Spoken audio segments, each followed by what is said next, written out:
हो जागो दुनिया वालों,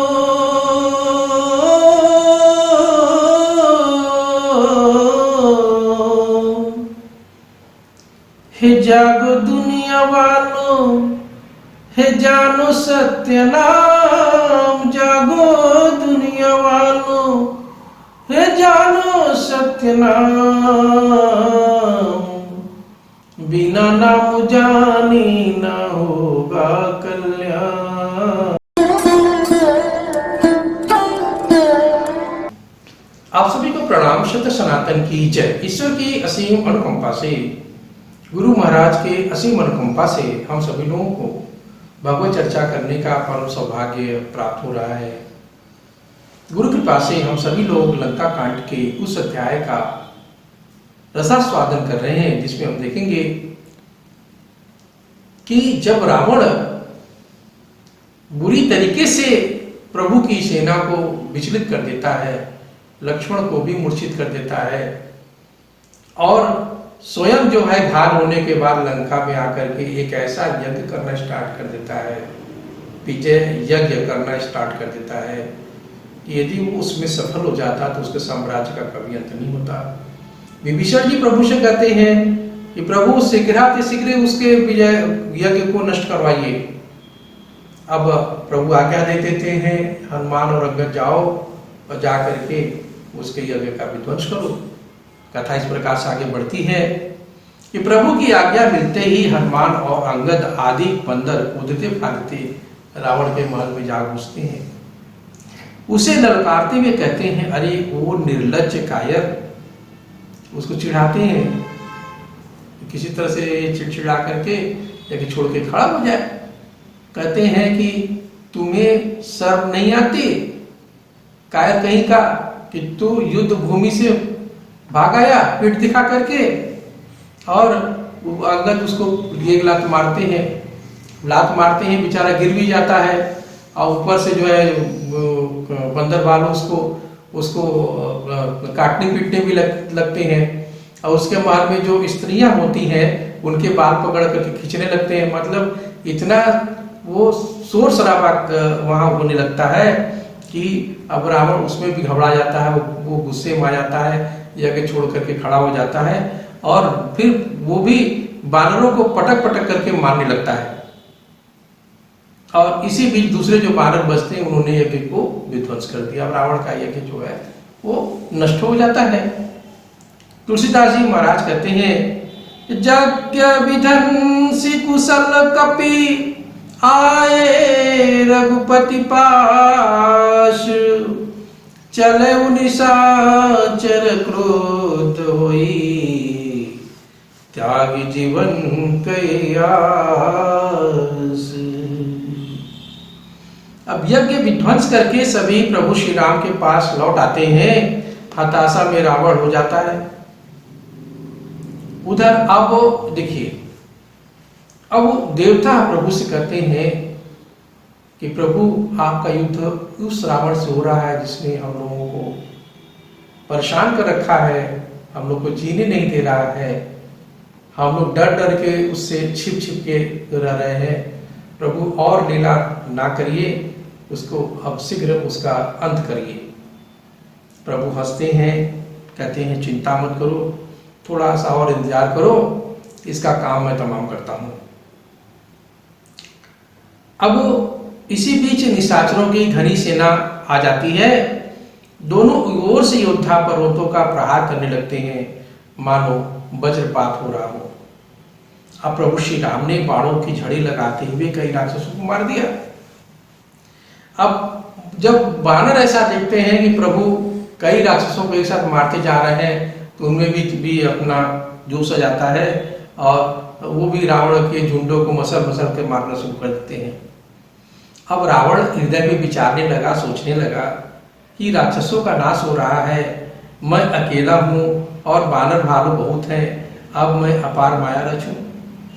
अब उधर इंद्र देखते हैं कि रावण के पास जो रथ है वो तो बड़ा माया से भरपूर है, तो अपने सारथी को बुलाते, इसका नाम है मातली। कहते हैं, मातली तुम मेरा रथ लेकर के तुरंत प्रभु के पास जाओ। अब प्रभु से बोलो कि आप इस पर सवार होकर के रावण के बराबर में युद्ध करिए, तभी रावण का अंत हो पाएगा। अब उस जब रथ आ जाता है तो उस अनुपम तेजों में रथ में प्रभु विराजमान होते हैं। अब उस रथ की खासियत ये थी कि वो मन की गति से चलने वाला रथ था। माने कि मन जहाँ सोच ले कि अभी मैं दिल्ली पहुंचना है, जाना है, मन ने सोच लिया तो रथ वैसे ही करता था। अब प्रभु को रथ में सवार देख करके, उनकी मनोहारी छवि देख करके बंदर भालुओं में अपार जोश आ जाता है। अब उधर रावण एक माया रचता है। वो प्रभु श्री राम और लक्ष्मण की तरह ढेर सारे उनकी छाया को उत्पन्न कर देता है। अब वो जिधर देखो वही राक्षसों की तरफ से राम और लक्ष्मण युद्ध कर रहे हैं। अब वो इधर बालू जो है कपी हैं वो परेशान हो जा रहे हैं कि प्रभु तो हम लोग तरफ एक ही हैं, उधर तो ढेर सारे हैं, वही हम लोग को मार रहे हैं। बड़े परेशान होते हैं और कई लोग रावण मार भी देता है। तब प्रभु कहते हैं एक बाण अग्नि बाण मारते हैं और अग्नि बाण मार करके रावण की माया का अंत कर देते हैं। अब वानरी सेना प्रसन्न हो जाती है। फिर गंभीरता पूर्वक कहते हैं कि अब वानर वीरों, अब तुम लोग आराम करो और तुम मेरा रावण के साथ युद्ध देखो। अब मैं क्या करता हूँ साथ में सबको कहते हैं तुम लोग आराम करो।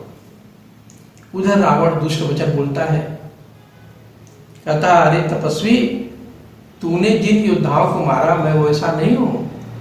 तुम जो सोच रहे कि किसी को मार दिया, मेघनाथ को मरवा दिया, खरदूषण कृष्णा को मार दिया, बाली को मार दिया, मैं वैसा नहीं हूं। प्रभु हंसने लगते हैं, कहते हैं अच्छा ठीक है। मन में सोचते हैं कि इस मूर्ख को मैं क्या समझाऊं। कहते अच्छा ठीक है, तू जो कह रहा अच्छा है तो और तरह नहीं है, चल तब तू कुछ आगे मत बोलो, तू युद्ध कर, पराक्रम दिखा, अपना पुरुषार्थ दिखा। अब रावण क्रुद्ध होकर वज्र के समान बाण छोड़ने लगता है।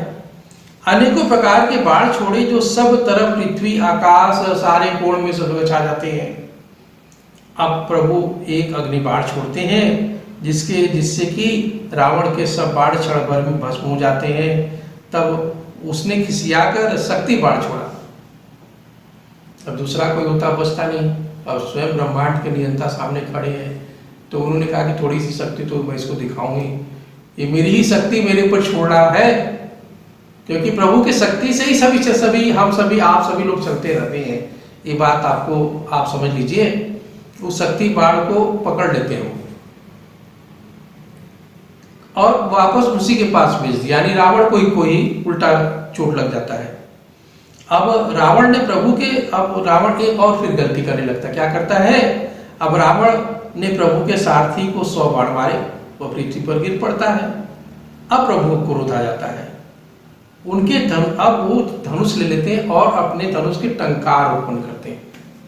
इतना तेज टंकार होता है कि राक्षस सुन्न पड़ जाते हैं। अब मंदोदरी का हृदय इतना कई किलोमीटर तक आवाज जाती है, मंदोदरी का हृदय कांपने लगता है। समुद्र, कच्छप, पृथ्वी, पर्वत सभी डर जाते हैं। फिर प्रभु ने धनुष को कान तक तानकर ऐसे बाण मारे कि पहले रावण के सारथी की मृत्यु हो जाती है, फिर उसके रथ को चूर चूर कर देते हैं। रावण तुरंत दूसरे रथ पर सवार होकर खिसियाकर नाना प्रकार के अस्त्र शस्त्र छोड़ता है, किंतु प्रभु के आगे उसकी एक भी नहीं चलती है। तब रावण ने अब 10 त्रिशूल चलाए और प्रभु के चारों गुणों को मार दिया। अब प्रभु ने जो है उसके 10 सिर में 10 बाण मारे। रावण के सिर से रक्त की धाराएं बह निकली। उसके बाद भी बलवान रावण दौड़ा। फिर प्रभु ने 20 बाण मारे और 10 बाण और मारे, मन कुल मिला के 30 बाण मारे और उस 20 भुजाओं सहित 10 सिर काटकर पृथ्वी पर गिरा दिए। अब आगे दोहा में देखिए आप, जिमि जिमि प्रभु हरता सुसिर, तिम तिमि होहि अपार, सेवत विषय विवर्त जिमि, नित नित नूतन मारि। जैसे जैसे प्रभु उसके सिरों को काटते हैं वैसे वे अपार होते जाते हैं। जैसे विषयों का सेवन करने से काम यानी उन्हें भोगने की इच्छा और प्रबल हो जाती है, दिन प्रतिदिन नया बढ़ता है, मतलब झुंड का झुंड लग गया। अब रावण क्रोधित होकर के बाण बरसाकर प्रभु श्री राम के रथ को ढक देता है, मानो कोहरे में सूर्य छिपा हो। देवता डरने लगते हैं कि पता नहीं रावण क्या करेगा, ऐसा ना हो कि हम लोग का जो काम प्रभु करना वो काम न पावे। तब प्रभु ने शत्रु के बाणों को हटाकर रावण के सर को पुनः काट दिया। चारों तरफ सर ही सर दिखाई पड़ने लगता है। फिर रावण ने क्रोधित होकर प्रचंड शक्ति छोड़ी, वह विभीषण के सामने ऐसी चली जैसे यमराज का दंड हो। अब देखिए यहाँ बड़ी कठिन समस्या उत्पन्न हो जा रही है कि रावण देखता है कि विभीषण सामने उतर खड़ा है। अब उसको देखते ही क्रोधित हो जाता है, भाई पर ऐसी बाण छोड़ता है कि यदि वो प्रचंड शक्ति विभीषण को लग जाएगी तो विभीषण बचेगा नहीं, मृत्यु के काल में चला जाएगा, उसकी मृत्यु निश्चित हो जाएगी। प्रभु उसको कैसे बचाते हैं आगे कथा में आपको बताऊंगा। एक छोटा सा वचन। हो जागो दुनिया वालों,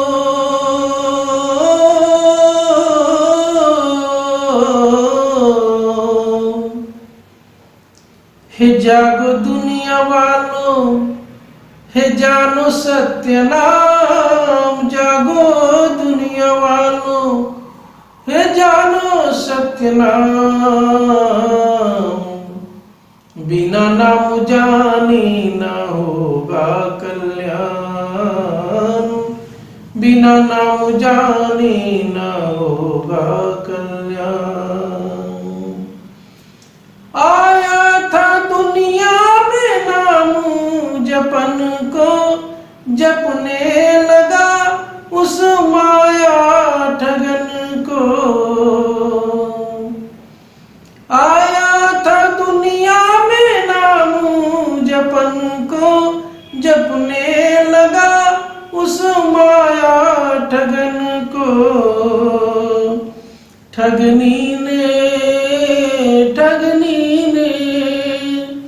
ठगनी ने तुमको बनाया गुलाम। ठगनी ने तुमको बनाया गुलाम।